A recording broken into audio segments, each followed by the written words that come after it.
Josh McAllister appeared live on air, armed with numbers and promises to modernize the state through the digital ID.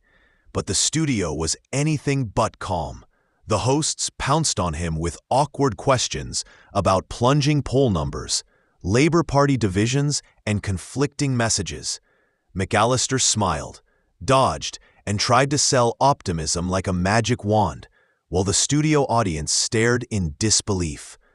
Was this bold leadership or polished political spin?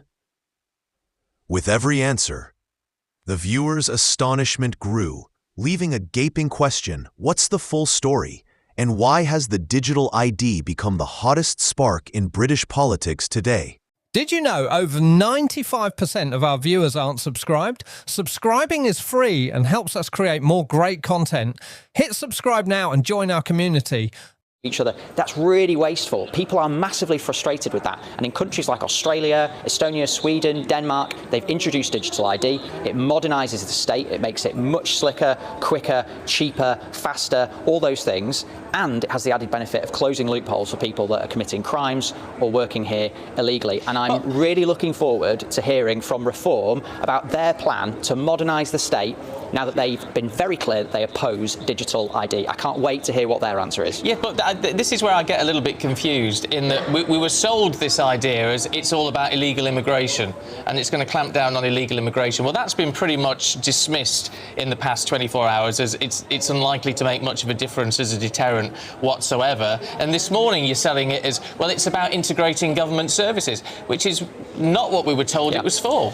Well, let me give you two really clear examples. So in Sweden, they've got digital ID, and it's been shown in areas of the economy that they've looked at that digital ID that's been mandated, that's connected different bits of data, has closed big loopholes for illegal working. So we're saying as a government, we're going to do digital ID, and the first use case for it is around right-to-work checks by the end of this Parliament. It's a big change, so we're not saying we're going to boil the ocean in one go, because the public would be really sceptical of that. So we're saying we're starting with this issue of right-to-work checks first, but there are loads of other applications for digital ID. And the second example I'm going to give you is about the UK Passport Office, where if any of you have got a new passport in the last few years, you will have experienced a bit of the government website and the government systems that works really well. It issues passports quickly, it auto-populates a lot of the information, and that is totally different to the old world where you used to have to go and queue outside offices across different bits of the UK to get a new passport, and it would take weeks, and we employed loads of people. That was really wasteful.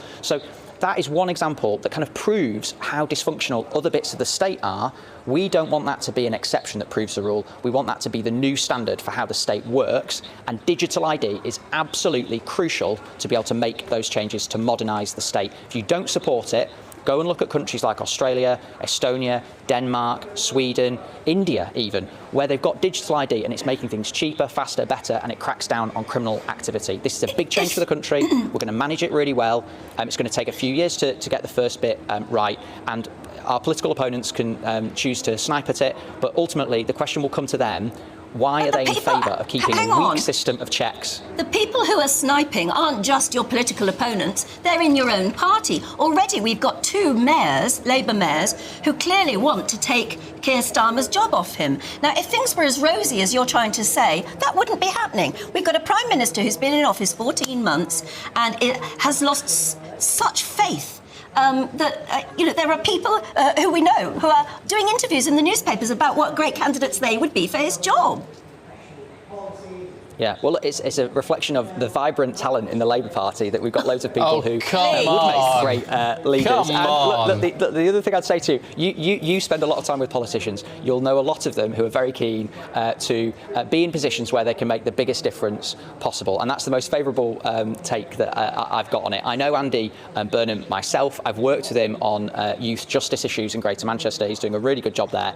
But look, this conference is all about the plan we've got as a team to improve this country and get it back on its feet. That includes mayors doing their part, and it includes the national government doing our part. But our Prime Minister is Keir Starmer. He's making big decisions, like on digital ID, that won't always be popular, but to modernise the state, get the country working again, improve productivity, get growth going, extra appointments in the NHS, all of those things. And you know that's kind of away from the sideshow of the last few days where we've had people saying whether they'd like a different job in the future. Can I just before we let you go, can I just go back to something you said at the beginning about what the problems you inherited? And there's no doubt that you did inherit a lot of problems.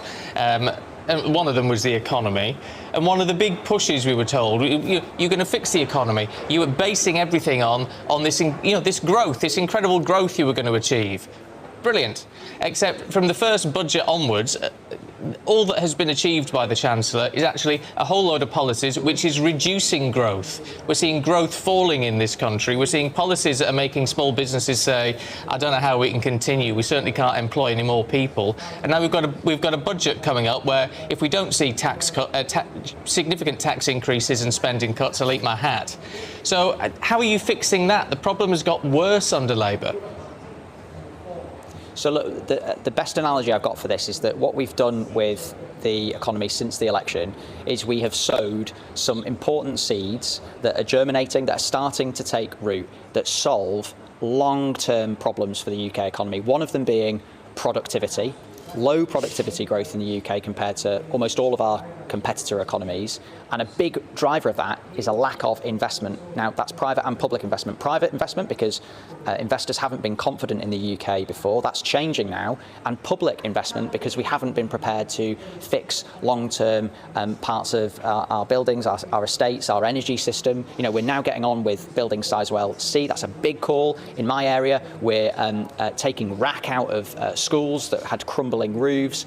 That was basically what we inherited. Now, to get the economy growing, you need productivity to get up, and to get productivity up, you need investment, and you need to change the planning system. They're two big things that we've done that have attracted lots of opposition from our opponents. That's fine, but we're taking a different approach to growing the economy. And yeah, we're not going to get immediate results within 14 months, but you're starting to see positive signs on business confidence. We've seen 5 interest rate cuts, and we've seen that the UK right now is the fastest growing economy in the G7. It's not as fast as we want it to be, and we know that people watching this will not be feeling the benefits of those things yet. We get that, but we need to invest in the long term, deal with these productivity issues. That's how you get the UK economy growing. We had, 14 years of trying the different approach of cutting loads of different things, making the pie smaller. It didn't work. That's why we're changing things, and it's disruptive to change things, and then you create a load of noise about it and there's a load of debates. That's fine. That's why we're in government, because we're confident in our ideas and we're keen to make the changes that are needed so that by the next election people feel those benefits. Well, look, thank you so much for coming on today. It was really good to talk to you. That's Josh McAllister, who's got one heck of a job as Minister for Children and Wellbeing and Families and everything. So have a good conference, and we'll be watching you with interest, all this vibrant talent in the Labour Party. Yes, I mean, he laughed at his own response to that one. Don't forget to like, comment, and subscribe to Next UK, your go-to for real stories and sharp analysis.